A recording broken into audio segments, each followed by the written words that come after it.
Ladies and gentlemen, welcome back to Ball Watching. Smiles in the faces today, everyone. We're getting over everything, but before we do, Justin, we are so excited to bring back on a frequent guest from 2024, maybe even once in 2023, if I'm not mistaken. But George Gansner, our rules analyst, have not had to call him in too much this season. But George, you know why you're here. How you feeling, George, in the wake of this Vancouver match? Yeah, well, I gotta watch the games because when I watch the games, nothing happens. I was on a recruiting visit with my daughter, and I didn't get to see the game, and yeah, it all blows up. My phone blew up. Our phone's been blown up, George. People have been asking for you. That Batman spotlight that we put out, it's true. People are literally texting us. They're like, hey, people either they know your name or they say, what does your ref buddy say about this? Mid-game, the next morning, it's everything. So people have been asking. We're glad that you could make the time. Yeah, happy to be here for you.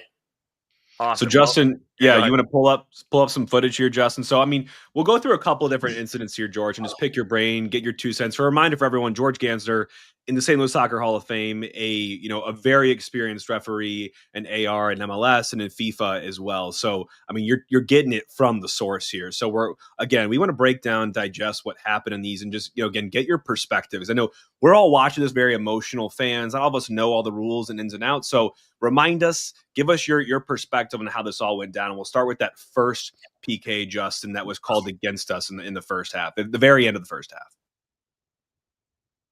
Yeah, so on this one, the ball gets whipped into a corner kick, and it looks like Durkin's backpedaling and ultimately trips the Vancouver attacker. George, what are your thoughts here on this first PK? Yeah, so, I mean, you have to look at the replay several times. From that first view, it actually looks like a foul, right? So from this view, maybe not so much. Fotis he's got a really great view on it, but that doesn't, they still have to go and have a look on the VAR because they always do that, right? They will always look at it. You're not going to find in this case, I mean, this is just really unlucky, I think. You're not going to find in this case, since he called it on the field, that they're going to be able to overturn this because it looks like, I forget his name, Lombardo gets his foot stepped on. It looks like he does get stepped on a little bit, and then he makes a meal of it, right? He throws himself into the air and he throws himself to the ground. So, he right there, he gets stepped on. First time through, I think it's pretty clear after that, and you see the replays. Look, for me, I'm not calling this on the field. I don't think. I'd like to think I wouldn't. Again, Fotis has a great view of it, and he gave it. They're not going to overturn this one unless, and my guess is they probably went in pretty tight on the VAR to have a look and to see if there was contact. And if they see contact, it's a done deal. George, I want to set the table too, because I think this take that you're giving will then reflect onto the second PK that we conceded, because the call on the field here is a penalty kick. Yes, that's correct. Big difference, right? Like if you're already sitting with a call on the field as a PK, it's going to be very difficult to overturn that. Again, clear and obvious is what you're looking for. So this is almost the reverse of what happens later on in the game. So I just wanted to color that context really quick. And I'd like to think too, I'd like to think too that if he doesn't give this, and I can totally see why he gives it, right? But if he doesn't give this, I'm not convinced they're going to go back and give the penalty, right? That's exactly where I was going. We'll never know. We'll never know. But I'm not convinced that they will do that at that point. Absolutely. That makes sense. And that's exactly where I was going to ask you. So apologies for tripping you up there. But George, as I get this next one ready, I do want to get your thoughts as well. It's not on the replay on YouTube, so don't want to get caught with copyright infringement on Apple. But the other one that people are asking about before we get into the second PK that's given to Vancouver is the possible PK on Klaus. As he's dribbling into the box, he does a touch around the defender. The defender kind of sticks his butt out and does a little bit of a hip check, and Klaus goes down. What are your thoughts there? I'm assuming, again, since it wasn't called on the field, they're not going to – VAR looks at it, but there's not enough. What are your thoughts? Yeah, I've seen the clip. I don't remember where I saw it, but I've seen the clip, and it's a penalty for me. So here's the referee philosophy. Wow. Right? Okay. Here's the philosophy. If he decides not to give that, fine. Okay, I can live with him not giving that. But then you got to be consistent the rest of the game. And with VAR, and I'll talk about this a little bit later in the last one we'll talk about, with VAR, things have changed, right? So in years past, Fotis could have let that go, right? He doesn't want to make that a penalty today. Then he has the ability in years past to not make that a penalty anymore, right? So anything else that happens, he's not going to give it. VAR, for whatever reason, doesn't think that this is clear and obvious, and because they will review it, I'm sure 100% sure they reviewed it. They decided this was not enough to send it down. Okay, now from minute, I think 14, 15 when that happened, all the way to minute 90 plus, lots of things can change, right? That's a long time in between. So consistency from minute 1 to minute 90 is really the hard thing to do. For me, that's a penalty. Today's world, you give that penalty right away. I don't know why he didn't give it. I haven't talked to Fotis. I'm not going to talk to him about that. That's not fair to him. We are friends. We've known each other a very, very long time. When he comes to town, I have dinner with him, except for, this was in Vancouver, so I wouldn't have had dinner with him. All those great places in Vancouver to have dinner. Yeah, I mean, this is just one of those things where he made a decision early. He's not given that. And then later on, maybe it comes back to haunt him because VAR sends something down. But we can talk about that again. Oh boy! The other one you didn't bring it up, but the one right before Pedelford tackle, right before the penalty was given. For me, that's a penalty, and it wasn't given, right? And so I've seen that replay. I haven't seen it in a massive close up. I've seen it a couple times over, not 10, 15 times to try to analyze it. But for me, that's a penalty. The defender, I don't remember who it was, goes through. Pedelford. Yeah, it is Pedelford, yeah. Goes through the forward to get to the ball. I think he makes contact with the legs first. And for me, that's a penalty, right? So I was asked already this week, okay, fine, we tend to agree with you. But does that then make him call the second one? And the answer is no. The answer is no. Yeah, right. That's two independent things. Could there be some subconscious bias there? There might be, because you're not sure about the first one, and now here's another one. There could be some subconscious bias. It is not a conscious bias, for sure, right? So that's the mentality of refereeing. So for me, that one's a penalty, and the other one's not. But at the end of the day, they get one, right? They get one or two. So wow. I was surprised on your Klaus take, but I totally agree with the logic, and I agree with the Pedelford. If you showed me the three, potential penalties that we could have conceded on the night, I would have looked at Pedelford's as the most likeliest of suspects of those three. So very interesting. Like, that's the one that's not given. But let's get to the elephant in the room, Justin. I'm sure you got the big shiny monitor for us now for the footage here, because this is ultimately the game changer. The 3 points go Vancouver's way in this instance. They go to Mueller on the PK, and fans are feeling hard done on this, George. So, break this one down, not just the contact, George, but also, again, back to the whole precedent of should VAR intervene in the first place in instances like this, right? So give us your take on this final goal for Vancouver, George. So, as we look at this, the forward runs through the same player that was fouled in the first half for the penalty. Yeah.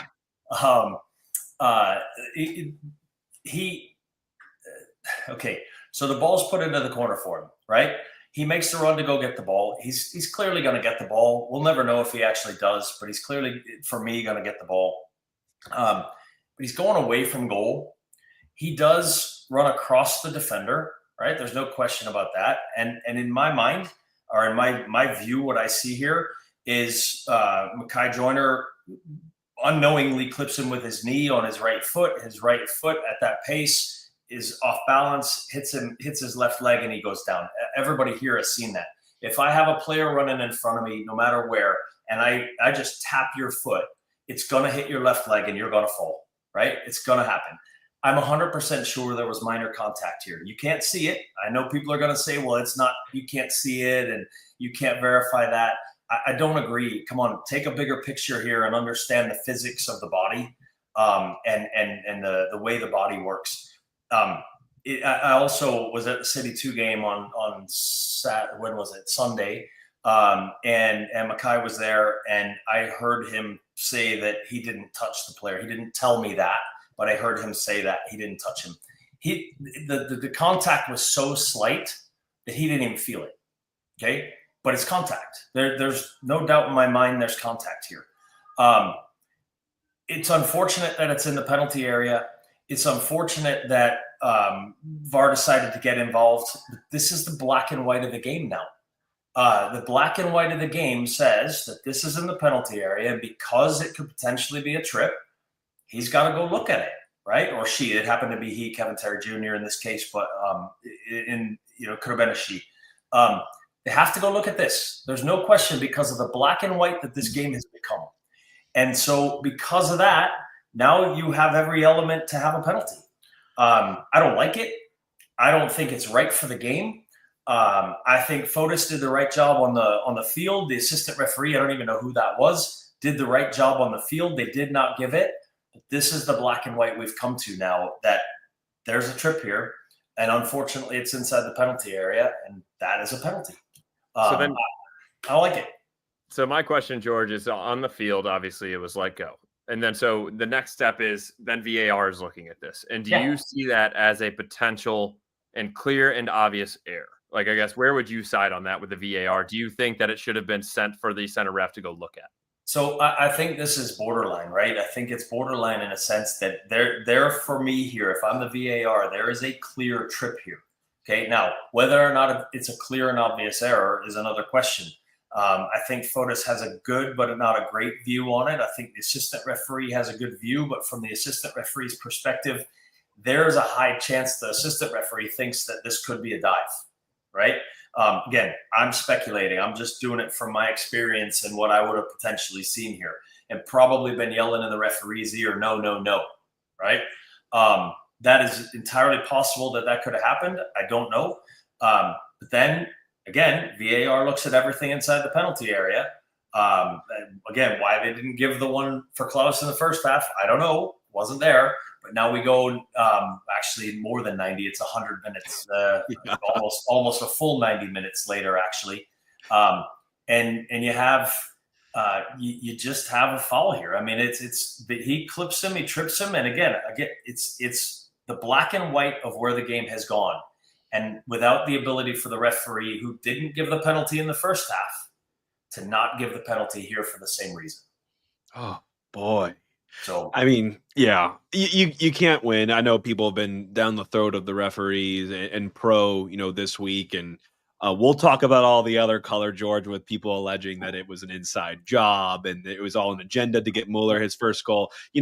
I like hearing what you say, George, because, again, by the law, right, the referee, and I forget his name, is doing, by your standards, I mean, George, don't quote me here, but from what I'm hearing from you, executed the correct way, like his own job. What we're, I think, maybe talking about more is, do we want the spirit of the game to really be as influenced as much by VAR as it was in this match? Because that kind of takes away from some of the things that I think we find so organic about the game. That's a great debate to have. It really is. And this is the kind of situation that could impact and influence decisions on how VAR is used in the future. Right. This had no impact on the game, really. But if they hadn't given it, Vancouver would be up in arms that they didn't give the penalty. Right. Even though half of them are supporting St. Louis in this instance. Right? Everybody's going, that's weak. It's not a foul. It is. And it's unfortunate because it's black. We go back to the black and white that the game's become because of betting, gambling, because of all the money spent at that level for these players. It's just where the game's gone. I don't like that. But if you analyze it and you break it down, that's what it is. Yeah. If I can plug it a little bit, it's not a couple of things. One is, and I said this to you earlier, Jake, on a text, that the analysts at MLS break this down really nicely. Dax McCarty, Bradley Wright Phillips, and apologize to the host because I don't remember his name, but they did a fantastic job of breaking this down and discussing it, and they're both top class players, right? And so you get their opinions and what that looks like, and I hope after the show maybe some people go and have a look at that and see what they said. But I think it's also in line with what I'm saying here is the black and white. They didn't use those terms, but in the end, that's really what they meant. It's unfortunate, but it is what it is. So, all right. I will also I'll talk about this on a radio show Thursday night as well. Nice. I won't. They're not paying for this, so I won't plug it further than that. It's all good. It's all good.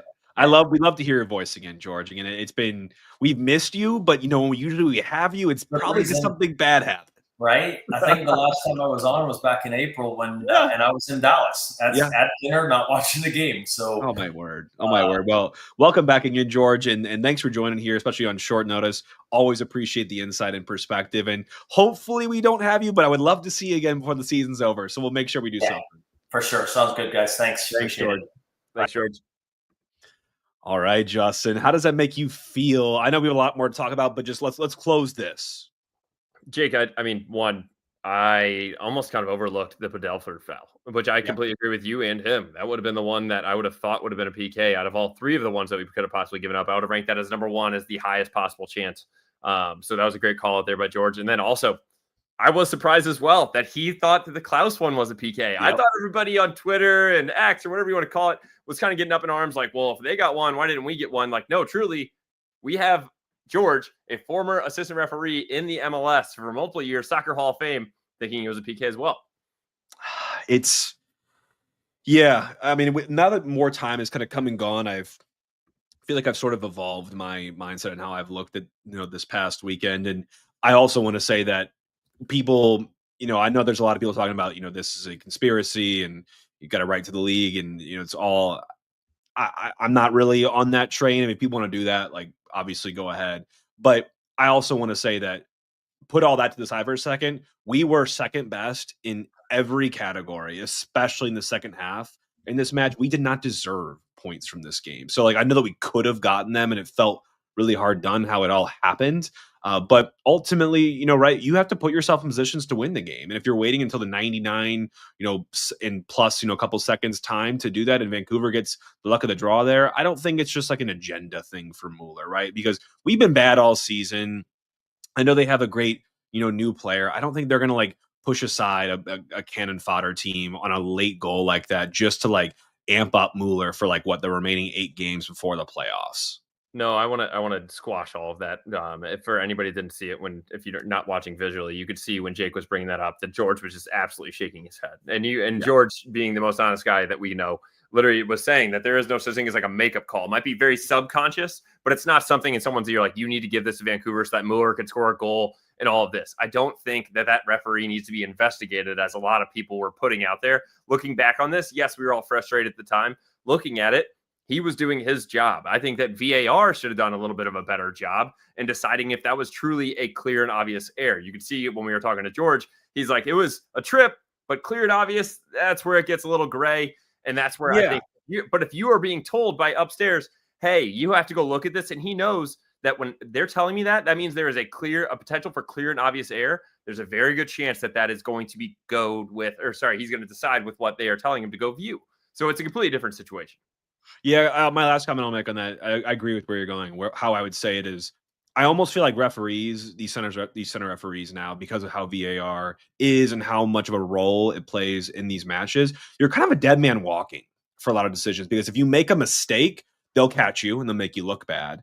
If you try to let things play on and let the spirit kind of flow, well, we're going to pull out our rule book and look for any possible micro, instance of a foul or a handball that might have led up to that, and we're going to take that away. So it's you're kind of damned if you do, damned if you don't. And I think being a referee in this day and age has got to be, God, I mean, just brutal, right? Because there's the big brother is always watching, and big brother decides when he or she wants to act sometimes. And big brother might be different depending on who's sitting in that seat that day as well. So let's look at, I think, the real issue here, big picture, right? And I think it's just how VAR is managed and operated, and maybe gets too involved when I think we really aren't looking for that, right? I don't want that. Who wants that? That's a BS PK call. Whatever team you play for.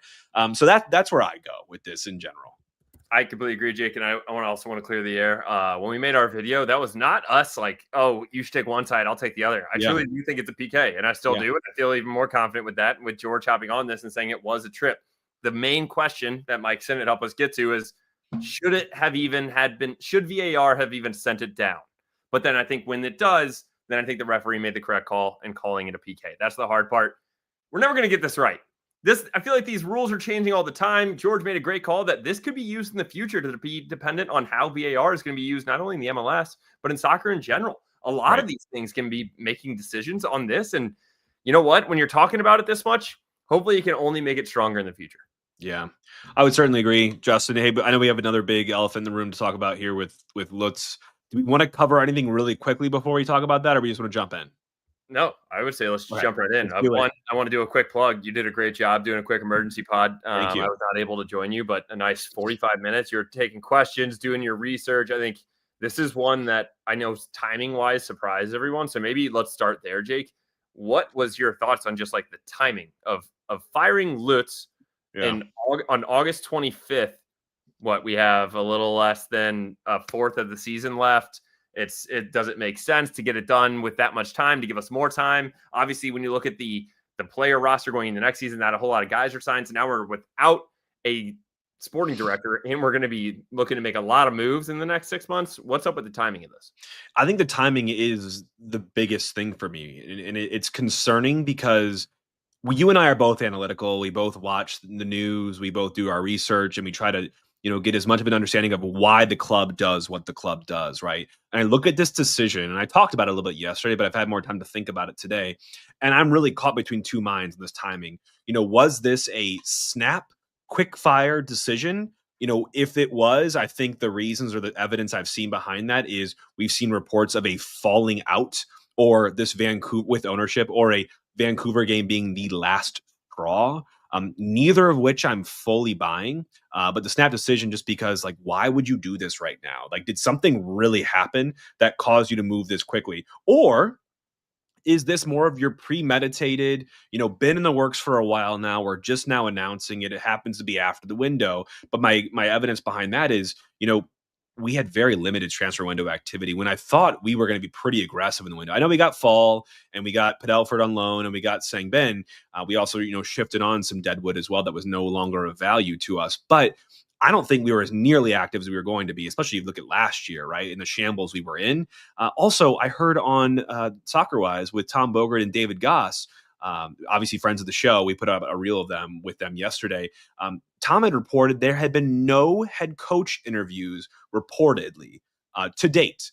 Guys, Olaf Melberg was fired months ago, and you're telling me that we haven't done a single thing in terms of talking to or vetting any sort of candidates yet? That's just reported, right? Like, maybe that's not the whole truth.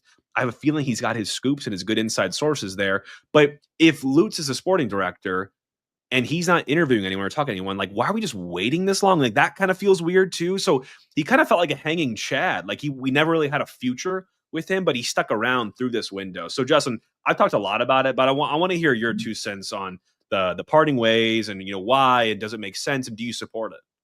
First, what's a hanging Chad? Just like a dead man walking. Like, there's nothing there. I lost my train of thought when I heard that. That was pretty funny. One thing I do want to share, Jake, is I want to get your thoughts on this too, and then I will explain my thoughts. But Jeremy Clements had the tweet. He said, per Manuel Veth, maybe the biggest strike against Lutz Pfannenstiel was hiring Olaf. And you could see Manuel Veth in here saying hiring Olaf was Lutz's call. You know who replies to this, Jake? Taylor Twellman down below saying that is not true. And then you got Jeremy trying to say, like, which part's not true? And Taylor doesn't end up responding, but I'm kind of intrigued there as well. What is he saying? Was Lutz's call? Was he saying that it's not Lutz's call to get Olaf? What I kind of want to know a little bit more on the insights there. But Jake, the main thing here's my main thoughts on if I were to join you on the emergency pod, and I'll make it all underneath of a minute. So here we go. Current roster, something that Lutz is typically in charge of. It's not outstanding, but I think it's pretty solid. I think we both agreed upon that going into the season. And now looking at the additions that we've made with Sangbin and Fallu Fall, I think the roster is pretty solid. Yes, we could use a center defensive mid, but we're missing it. But that's job number 1 by Lutz. So I thought he did a pretty decent job up until this point. Concerns? We don't have a whole lot of guys that are signed through 2026. I think that was the main concern there, and I'm still concerned about that as we're moving forward. But team spend, everybody's like, well, Lutz, why are we spending so little? I also don't think that's going to him. I think that's decided by management above, and he's dealing with what he's balling on a budget that he is given. I already mentioned that the timing is confusing to me, especially with all the European clubs just kicking off. So I don't think that Lutz actually has something else lined up to go overseas, because where would he go? They all just started their seasons. Yeah. He might go over there and announce some games, which he's already been doing. So I don't really know where he's going with this. And then I do want to mention this because everybody's like, and I've seen it on a lot of different podcasts, on Apple, on Soccer-Wise, people are talking about Carnell. Everybody needs to take a step back and realize that Carnell lost the locker room. I understand that now he's doing extremely well in open Philadelphia, but the guys did not want to play for Carnell. The locker room was in shambles. Guys were getting in fights. Things were happening all over the place with Carnell. And so that was just an issue in itself off the field. So I don't think that the Carnell thing is really fair to say that the club should have given him more time, because the players didn't want to play for Carnell. So I understand that he may be doing well in Philadelphia and maybe he's a great coach, and that's an unfortunate situation for us. But from a city perspective, he had absolutely lost the locker room, so we had to make a change. So I'm still good with firing Carnell at that point. My next thought, Jake, on this moving forward, and I want to get your thoughts, the next hire. I think everybody's moving towards the same thought here. It needs to be someone that's been in the MLS for a while and understands these rules. And it's not just, I'm not that upset with us bringing over some of these guys that we kind of find diamonds in the rough, trying to search through Europe. But I think that it is something that we need to understand from a transfer window perspective, being the connections in the MLS, knowing how that trading is worked, all this monopoly money with GAM, TAM, all this other shit.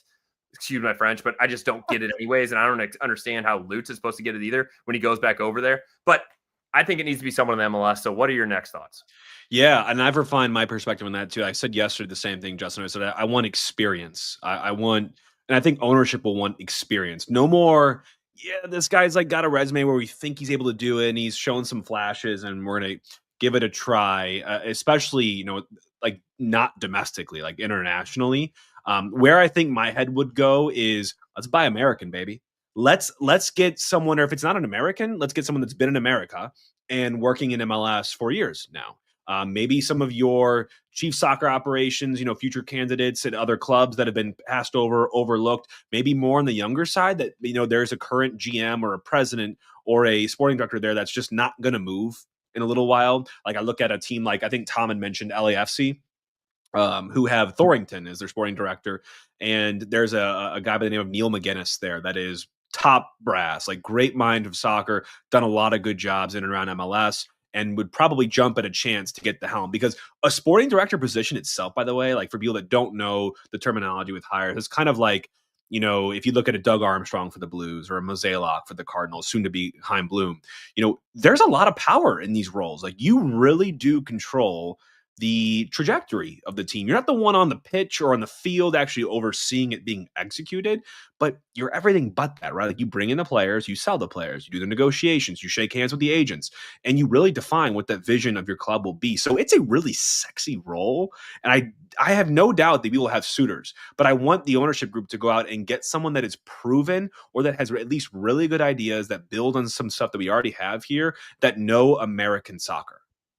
I completely agree with that, Jake. And this is one that everybody needs to realize this. And then was it Lutz that called it that this was the sexiest job in sports right now, was to be, and it was when we were a fresh club, right? Because you pretty much are the world is your oyster, and you get to kind of build this team, you get to build the style, you get to build the energy in the stadium. So it's still a really sexy job, Jake, because it's a team that has proven that we can compete. At some point, we out-competed what we expected to in the first season, but we've proven that we can do it, and we've fallen off. So now can you pick up these pieces and put the puzzle back together? And I think that's an extremely enticing job for a lot of people.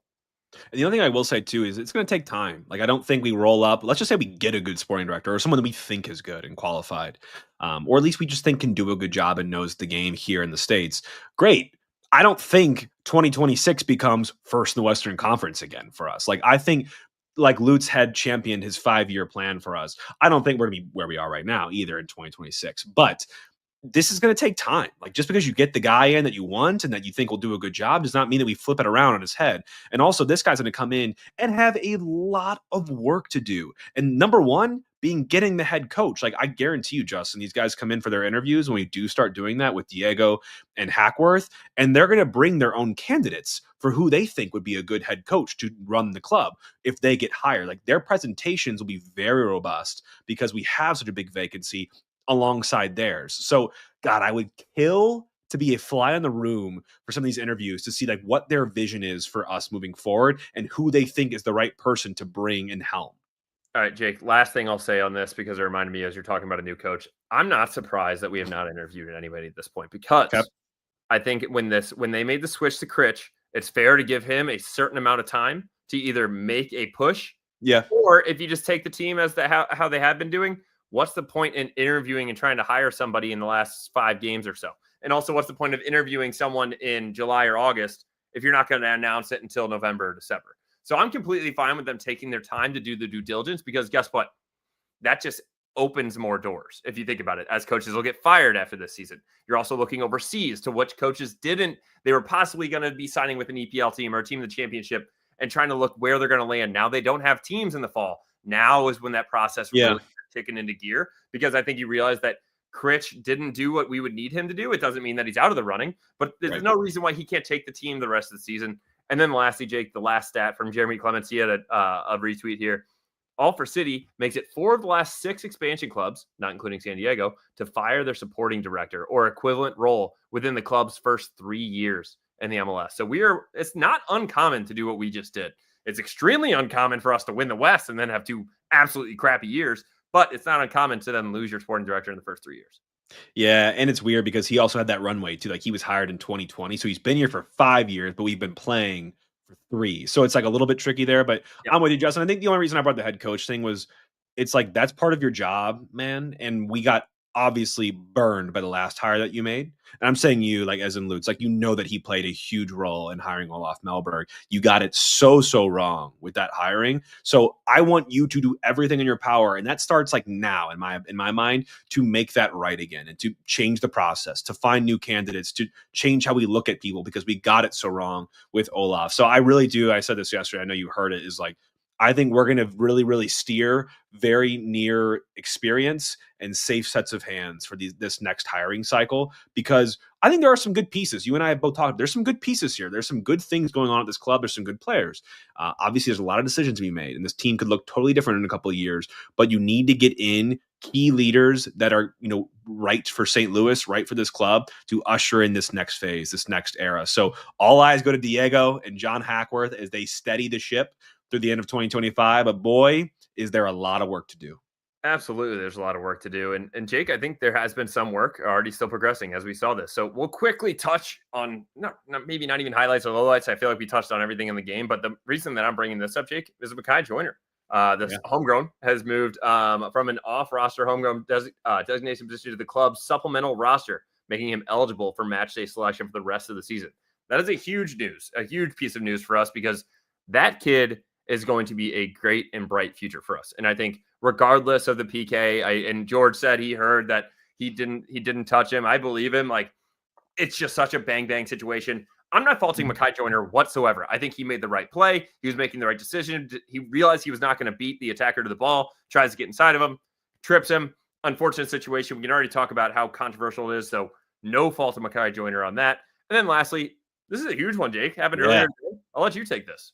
No, whenever anyone on your team, and we chirp about the academy and having our boys called into the youth, U.S. youth men's national team for the U18s and 17s and whatnot.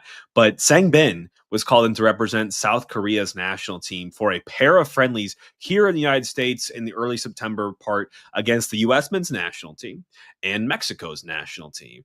South Korea is a good team. They had a good World Cup cycle last World Cup. They're a good team coming out of Asia. Obviously, Son, right, has been like the leader at the helm for them for so long, and now he's here in MLS. Sang Bin probably loves that, and he's going to welcome him to St. Louis shortly if Son makes the journey here. But obviously, it's just amazing to have your players being represented, themselves, but also your club on the national team landscape. This is a guy, like, if he goes out, Justin, and he plays some good minutes and gets some good time, could very realistically be involved in South Korea's World Cup team, like on their World Cup squad here in the U.S. and Mexico and Canada, right, in 2026. But what a cool platform to have not only MLS players, but one of our club's players. He'd be the first ever, MLS St. Louis City SC player to play in the World Cup, which would be really cool. And that's as a current player, right? We can go back in history for some, I know like Berkey's been in the World Cup technically as well before, but for us, it'd be history. So I'm super happy for him.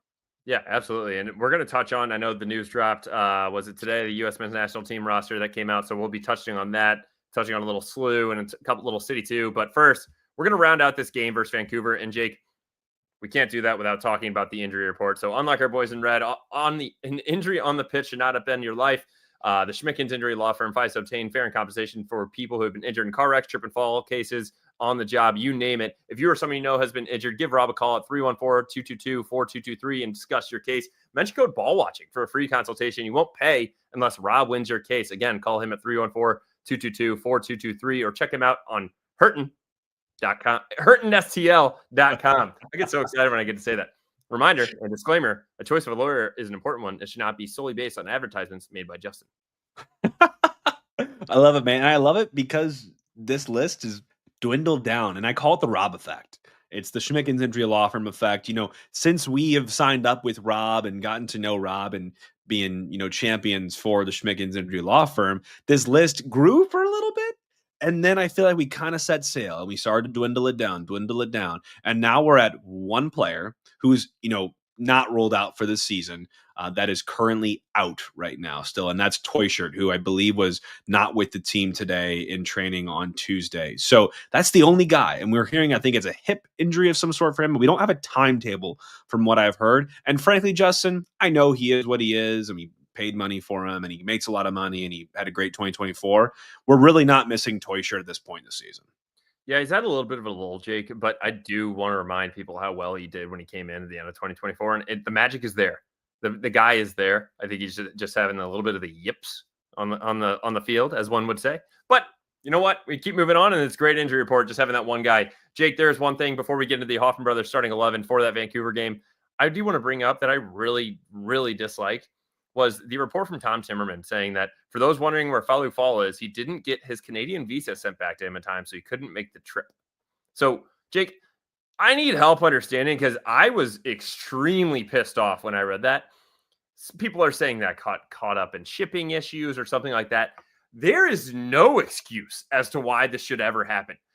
If there's shipping issues, cities should be sending an intern in a goddamn Prius up to Canada to grab that thing and bring it back.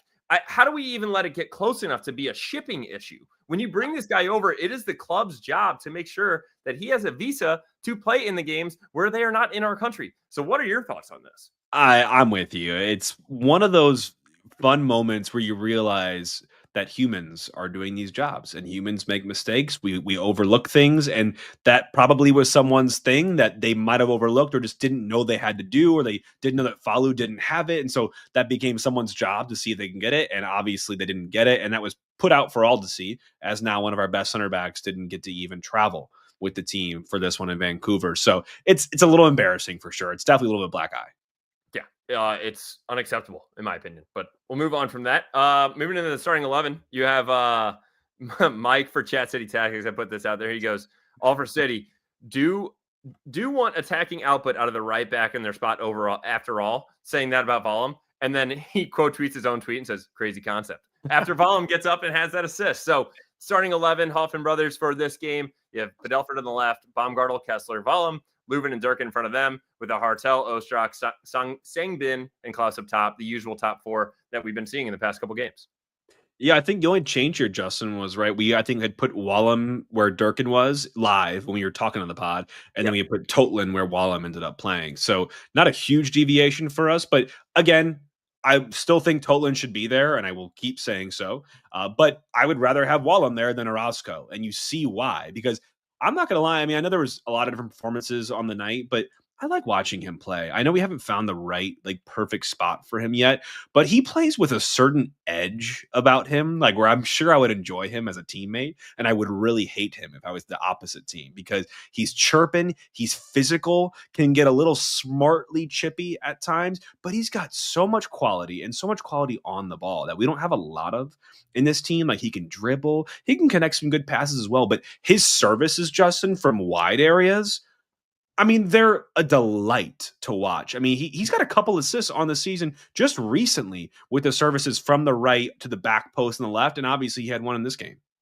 City dropped an absolute dirty edit of that. I believe it was today, of that assist and that angle from the ball that he played. I love seeing him play. I do think it's tough because he's kind of out of position, because I think we brought him in thinking that he'd be a right back or a left back when we're playing five at the back. And now that we don't have that, I don't know if the coach fully trusts his defensive ability.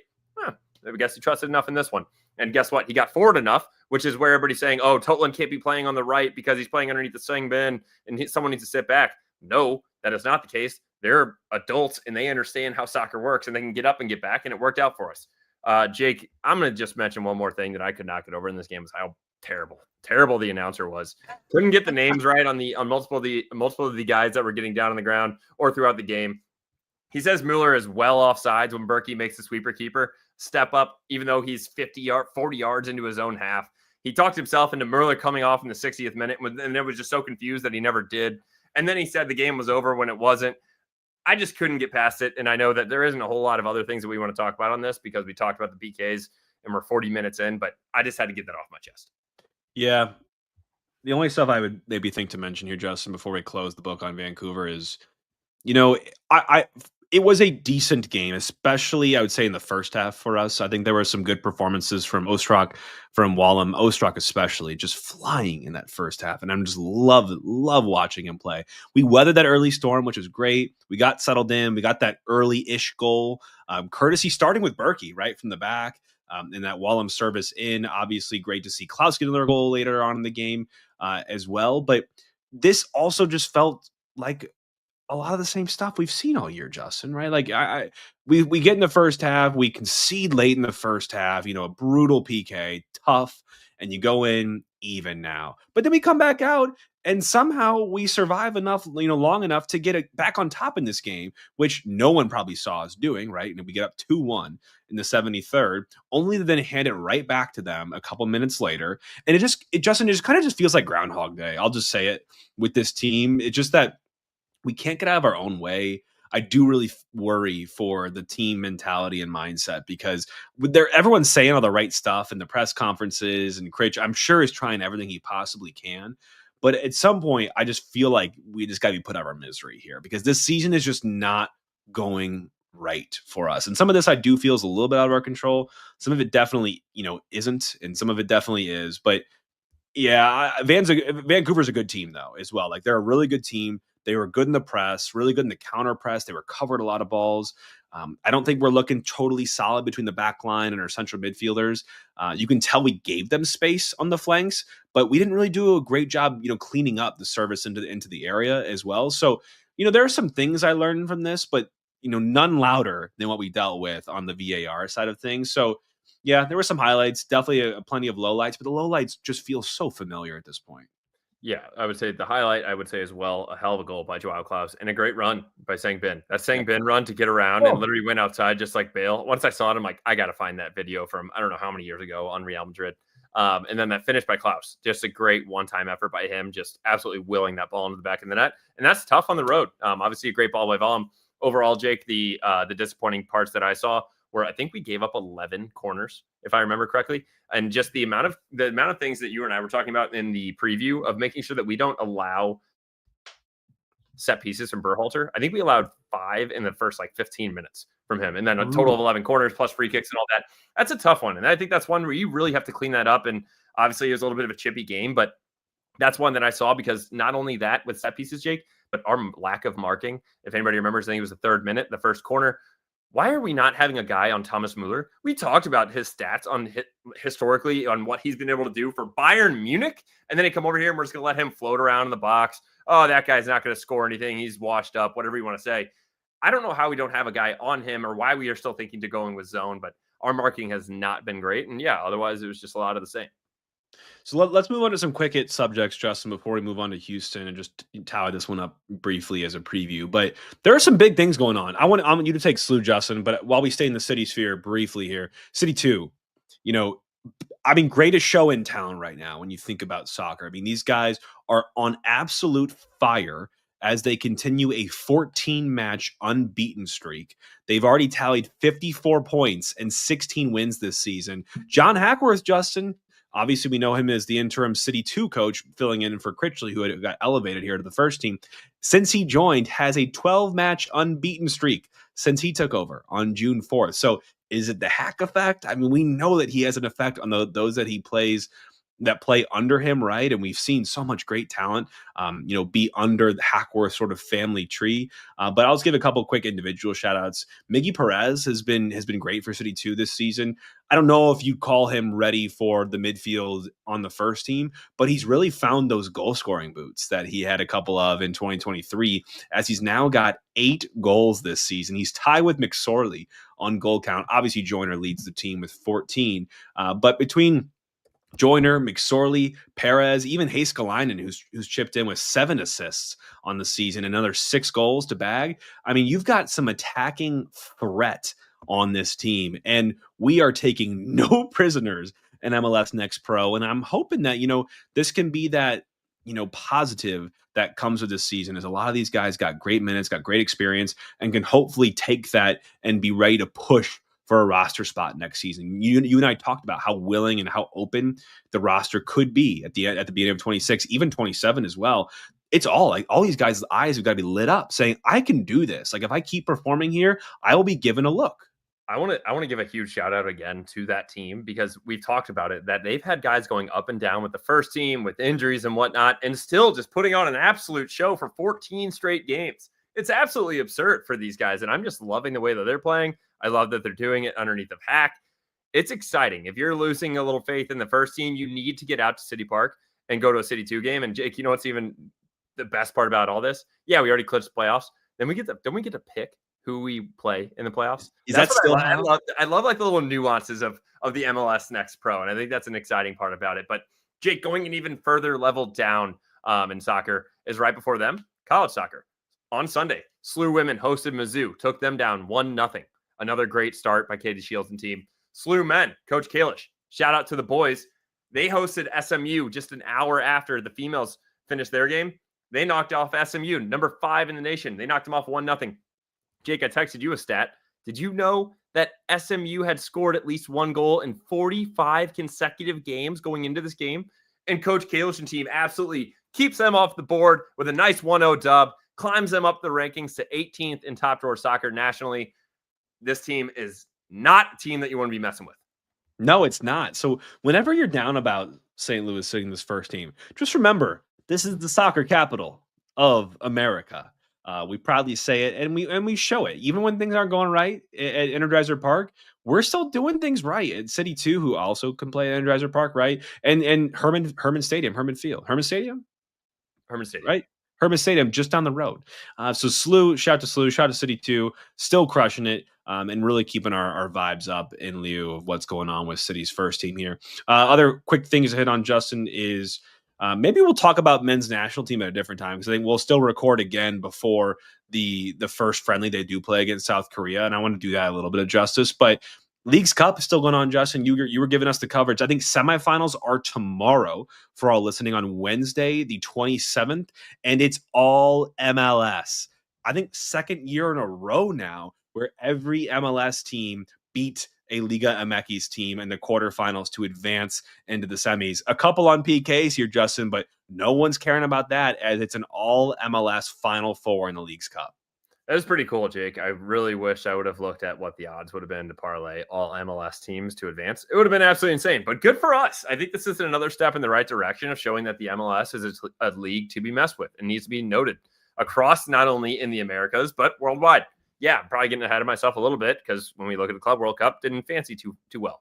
But this is an awesome step for us, and I'm really excited for that. So yeah, if anybody wants to tune in, especially watching Messi and team, they're taking on their rival Orlando at 7:30 p.m. tomorrow night. And then after that is a nice old school matchup between 2 MLS teams that have been here for a while in the LA Galaxy and the Seattle Sounders. That is at 9:45 p.m. Both games tomorrow night. And Jake, I agree. We need to give the U.S. men's national team more time, but it was a pretty interesting roster choice that came out from Pochettino. So I'm really excited to dive into that. My one quick fact that I think is absolutely insane: there's 12 MLS guys on that roster. And there's a lot of names that I would hope are going to be on the World Cup team that are not in this camp and weren't in the Gold Cup camp. So we're going to have one more camp after this in October. We'll talk about all this before we play them, but Jesus, I'm nervous. Yeah, I am too. Hey, a Leagues Cup, give me Inter Miami, give me Seattle. I think that's going to be the final here. I would love to watch that game, like 2 very different looks at how this game goes, but 2 Titans, at least of current. Jake, I'll give you the odds on that if you want to bring us into Houston. Let's do it. All right, I'll talk about Houston here while you pull that up. So, Houston Dynamo are what's on tap for us this weekend as we come back home to Energizer Park and against a team that we can absolutely beat if we do what we should do and what we are capable of doing. We did lose to Houston last time on June 28th, 1-0 in Houston. Oh my God, Justin, the 11 in this game. The back line I'll just focus on for a second. I was literally throwing up as I was rewatching part of this game and looking at the starting 11. Jay Reed, left back. Winsel, left center back. Gerwin Reich, right center back. Joey Zielinski, right back. And that is no disrespect to any of those 4 guys, but none of those 4 should be starting games for us unless it's a pinch, unless it's like a rotation thing or a huge injury thing, which is obviously why these guys started. And we somehow only lost 1-0 in that game. So that should tell you something. That is a dog backline, Jake. Those are workhorses. Those are boys that are like, holy crap, I'm getting on the MLS. I'm starting in the MLS right next to my other buddy. Like, that's just awesome. When you look at like Jay Reed, Wenzel, Gerwin Reich, and Zielinski, that I'm not kidding, Jake. That could have easily been the back 4 for City 2 on Sunday night. And you could have told me better. I know that Kyle Hebert actually got minutes for City 2 on Sunday. But otherwise, these 4 could easily have done it. So that's absolutely hilarious. It is. So Houston on the season, 12th in the West, 29 points. Hasn't been a good year for them. 7-12 and 8 win-loss draw, 34 goals for, 44 against, minus 10 goal differential. They had the 5th fewest goals scored in the West. And they've got some results I found interesting. I kind of just started at June and went forward to now. But overall, away form, they're 3-4-6. So a couple, a handful of wins there on the road. But recently, a 3-1 loss at Minnesota. No harm there. Second in the West, Minnesota. A 4-3 W at San Diego, who's now first in the West. A 2-2 draw at Austin, 9th in the West, and a 1-1 draw at Vancouver, 3rd in the West. Their most recent match was a 2-1 loss at home versus San Jose, who's number 8. So a little bit of a mixed bag there, but they lost some good teams. They also beat or got results against some good teams. What I didn't pull in here was the bad teams, which we are one of. So we'll see how they perform against us, because Justin, form-wise, this team, last 6, 28 in the MLS. 0-3-3 in the last 6 matches. Last 10, number 25, 2-3-5 win, draw, loss. So they're limping into this one. Again, not a great season, but especially of recently, not a great look for Houston Dynamo. And I'm hoping that we can take advantage of it. Taking advantage of it, Jake. Coming back home, which feels like forever since we've been at home, on a beautiful, absolutely beautiful Labor Day weekend. On Saturday, it's going to be a high of 77 and sunny. I'm not going to lie, Jake. I need to bring a jacket. It might be a little chilly at night when the sun goes down. But what are you going to be looking at on the field when you're watching that game? Their primary formation is a 4-3-3, where you put McGlynn in the middle and Linger and Ponce on the flank supporting them. So looking when they get offensively and they're moving forward, creativity through the midfield with Jack McGlynn and Linger, and then also central concentration in their attack via Ponce. So moving up the middle and then also then trying to distribute and bring it back in. Top 10 in passes completed, number 4 in the MLS in short passes. So you know that they're looking a little dink it, yep. Then try to go long possibly as well. And then also they're getting with from Dorsey, number 5, and crosses into the 18 in the MLS. Yeah, so definitely a cross-heavy team, which I saw a lot of themes of looking at this team. Defensively is where I think you see the weak points. They have a newly kind of assembled back line with some key additions like Pablo Ortiz and their new goalkeeper, Jonathan Bond.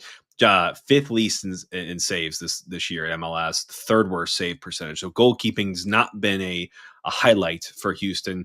They tend to concede early and really struggle to kind of get started in games. And I feel like that's kind of been some of us as well at sometimes. But we're capable of scoring those early goals. We did against Vancouver. So what can you do here against Houston, who definitely is not Vancouver? And they're vulnerable to a higher press and disruptions and quick transitions. I think 2 things that we try to do, right, as a team. So you're looking at this on paper, right? Paper, not on the field. And you're seeing an opportunity if you're St. Louis City. And again, away form I talked about. Number 18, when you look at just away games, they're averaging 1.15 points per game. I looked at their expected goals, Justin. Like we talked about their creative outlet in Jack McGlynn, who we did not have to play against in our last match, I believe, because he was in the camp for U.S. men's national team. They've created the 18th most XG, but 25th away from home. And they've had the second fewest shots on target in MLS and the worst shot on target percentage. So they don't have that clinician, that magic maker in front of net. And on the defensive side, they're the 9th worst team on expected goals against. A little bit better away, but they're underperforming expected goals against, meaning that they're conceding more than they would expect. So again, paper, Houston, bad, but so are we. Yeah, Jake, I was about to say, when you say they don't have that clinician in front of goal, and you're looking at their goals, very similar style when you look at the breakdown of their goals to us. We have Joao Klaus with 9, Hartel with 5, Leuven with 4, Teuscher with 3. You want to go to them? You got Ponce with 7, McGlynn with 5, Linger with 3. Very similar. You don't have that guy that's putting out 14 goals and 8 assists, and you don't even have a lot of guys scoring over 5 goals either. So it's a well-balanced, shitty attack, to be completely frank. So all in all, if you look at it, and did you already mention already in the first half, they're number 22 in the MLS, 12th away, so they actually get a little better away. Second half, they're 21st in the MLS, 17th away. So also slightly better there. However, they're coming to City Park, which they have not done in a long time. Yeah, they have. I mean, I think the keys to this game, Justin, we talked about a couple of players, but I'll let you color a little bit more on the players. I think you've got to win that midfield battle. If that's Leuven Durkin, if that's Leuven Wallum, Leuven's got to start, right? If that's Leuven Morales, don't care if that's Leuven Ostrak. You've got to disrupt McGlynn. You've got to get in. You got to just really make sure that he doesn't have time on the ball. He doesn't get free into passing lanes. He doesn't get the vision to look upfield. You got to chip away at him, right? You also got to, if Amine Bassi also plays for them as a central attacking midfielder, can you choke out those creative outlets that they have? Because those are the two guys that will provide a lot of that. Wide play, Griffin Dorsey is a great, wing back, fullback for them. He can get up the pitch. He serves in some great crosses. I think he's crossed some of the most times in MLS. We have a stat somewhere for that. In here, you got to make sure that your fullbacks are neutralizing that threat and either stopping the service or being prepared to field the service consistently and get, clear your lines. Right. So I think if you can do those two things, you can have that fast start we talked about. You can take defense and turn it into attack on those quick transitions and really target that back line who we know to be a little bit frail at the moment. I think we can be successful in this game. And that's me putting a little bit more bias aside. But Justin, anything else you want to hit on in terms of some of the key personnel? Yeah, I think on a couple of these, but I'll go directly into what you were just mentioning. Griffin Dorsey, 28-year-old U.S. defender, has 2 goals and 6 assists already this season. So again, as a defender, that is impressive. In his 4th consecutive season with Houston, I say consecutive because I think he had a little stint in Toronto 5 years ago prior to being with Houston. But number 7 in the MLS and crosses into the 18. So this man likes to get forward. And Jake, that's not great for us when we just talked about how poor our marking was against Vancouver and how it just has been historically. So who else do we need to be marking when that ball is being served in? Jack McGlynn, 22-year-old left-footed U.S. men's national team prospect, was in the Gold Cup. He looked like a star. He's a big up-and-comer. He was a homegrown in Philly, where he played for them for 4 seasons, where it did not treat him well on the way out, was not happy about that before coming to Houston. He has 5 goals, 6 assists, and just under 2,000 minutes so far this season. So he averages at least a half a goal contribution per game. He's number 3 in key passes and number 3 in crosses into the 18 in the MLS as well. So he is their main man. Who is with him? Ezequiel Ponce, number 10, 28-year-old Argentinian DP. The Dynamo signed him in June of last year. Before coming, he had 92 goals and 19 assists in just 308 professional appearances over in Greece and Russia. He has 7 goals and 1 assist so far with his 2nd season with the Dynamo with just 17 shots on target. So 7 goals and 17 shots on target. You already mentioned they are terrible about getting shots on target in that percentage. When he does, he looks to finish at almost, 40%. Yeah. And then the last one I mentioned, what is that? Andrade Linger? How do you say that first name? I'm not even sure, but Linger, you got. Linger, got it. Without an E. 26-year-old Czech Republic national team DP midfielder. He had 258 appearances across all club competitions all over Europe, just kind of some random leagues, so I didn't feel like mentioning or attempting to pronounce them. He scored 55 goals and 14 assists while he was doing that. 3 goals and 2 assists this year for the Houston Dynamo. That is their squad, Jake, which I think is a great time to bring us into the Hoffman brothers' predicted starting 11.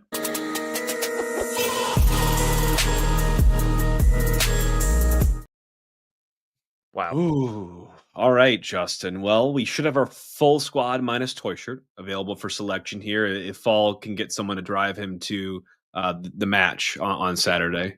Did you just say fall?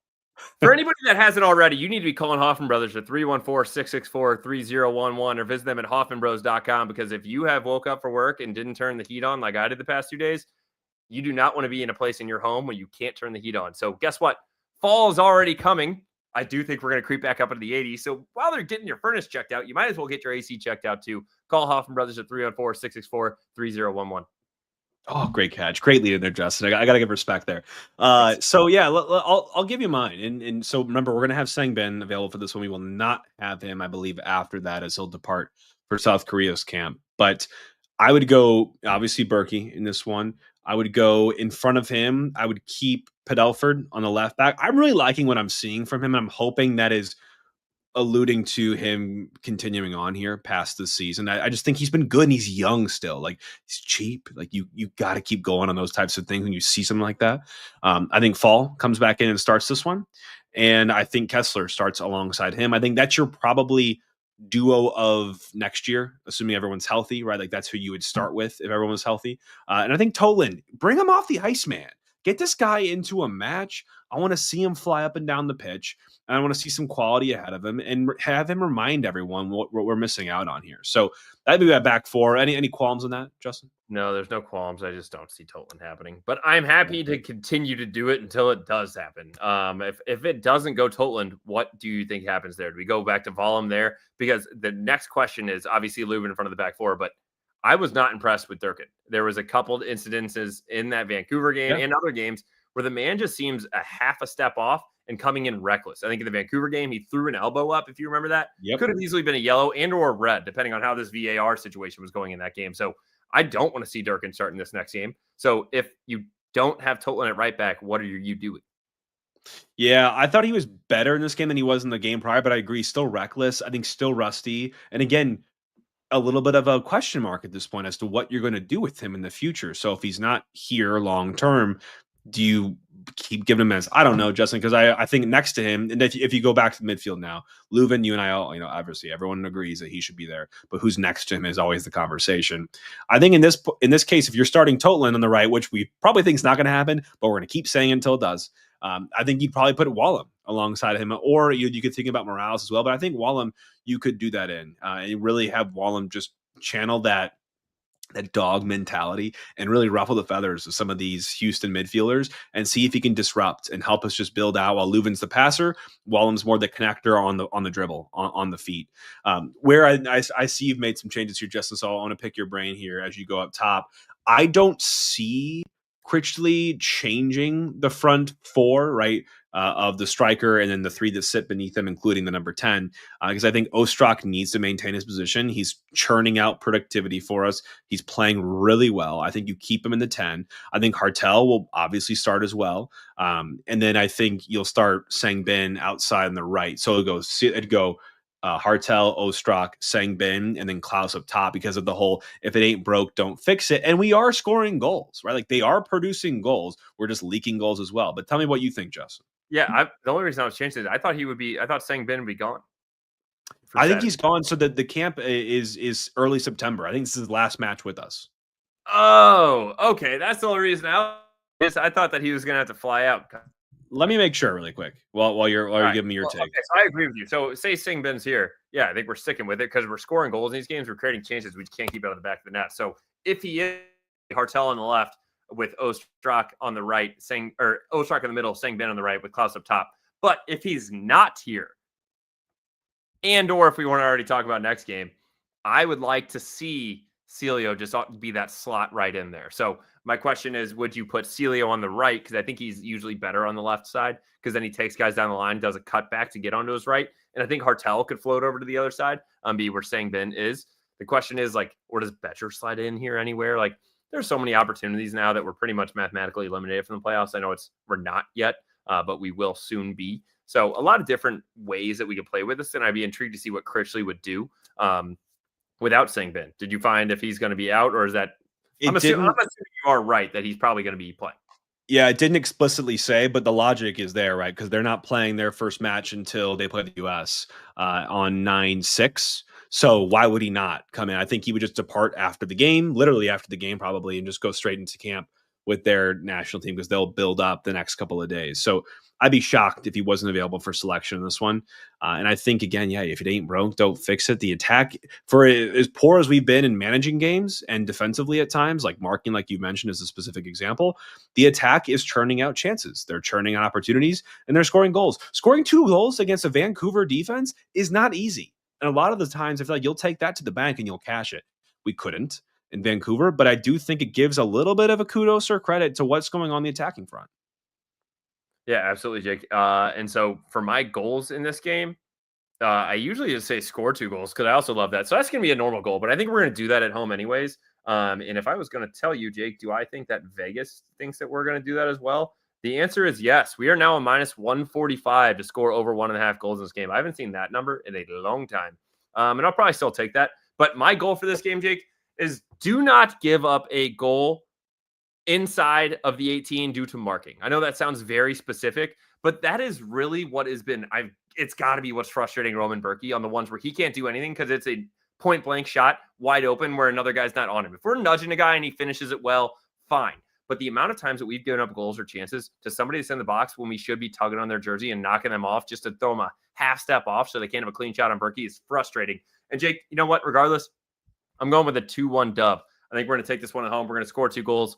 We're too leaky to not give up a goal, unfortunately, in my opinion. But I think we're going to get out of here with it, and we're going to do it in very much City fashion. We're going to score in the first half. We're going to score early in the second half. We're going to give up a goal in like the 76th as we make some kind of a substitution that is unnecessary.